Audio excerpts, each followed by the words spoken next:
Connecticut schools are competing this morning, including Central Connecticut State University. And take a look at what they've brought. And take a look at this three-shot. We say hello to Jeffery Cloutier. Do I have that pronounced right?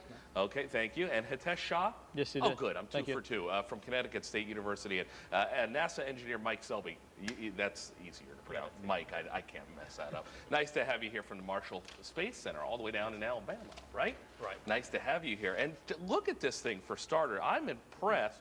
Tell us, first, Mike, we'll start with you. Tell us about this whole project, how it came about. Well, it started with the 25th anniversary of the original Apollo 11 landing on the moon, and the Marshall Space Flight Center decided to put on a student competition to design a student-designed and built lunar rover that, like the original lunar rover, had to fit inside a 4-foot cube, unassembled.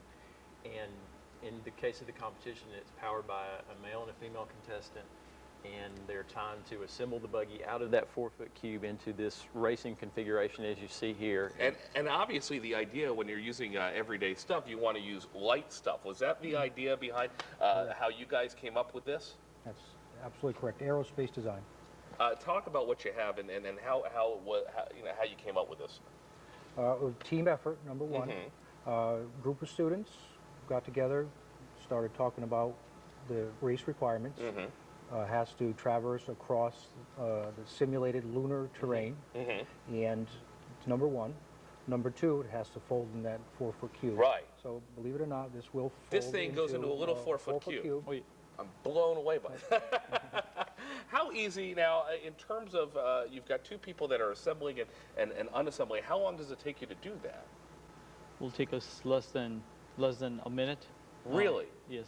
Our design is that perfect that we are confident it will be less than a minute. I think that is absolutely incredible. It's a half-mile course that you have to maneuver. It includes sand and gravel pits, simulated lunar craters, other obstacles, and top prizes are awarded to teams in the college division and, of course, the high school division as well. And you're looking for, of course, the fastest buggy assembly and the race times. We have some video up from last year. Talk about what we're looking at right here. Okay, Hitesh, go ahead. Well, we're looking at the crib and all the students assembling their vehicle. I guess they're fixing the vehicle after the first race. And compare last year to this year. Any ideas that you've improved? Without giving away the team secrets, but what did you work on most of all? Well, we changed our design from last year. I'll tell the secret. I mean, our design were based on side-by-side seating.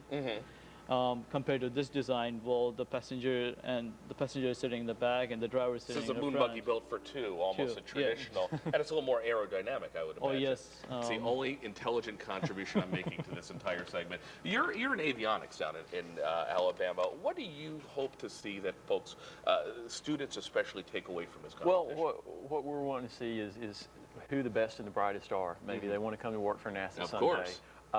And this gives them some hands-on experience working in a team environment, which is the kind of work we do. And from my own experiences in the race back in the 90s, you can't get this kind of experience in the classroom. Absolutely.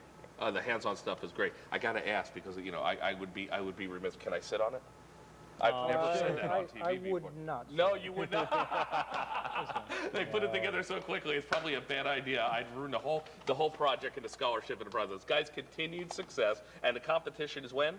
April 9th and 10th. April 9th. We wish you the best and let us know how you do. If you want more information on this really, really cool moon buggy, log on to the website, WTNH.com. Gentlemen, thank you for coming in. We appreciate it. I thought Ted and I could just pedal this thing out of here, but apparently it's a little delicate. We'll take a timeout. When we come back, we'll see what you're saying about spring coming up.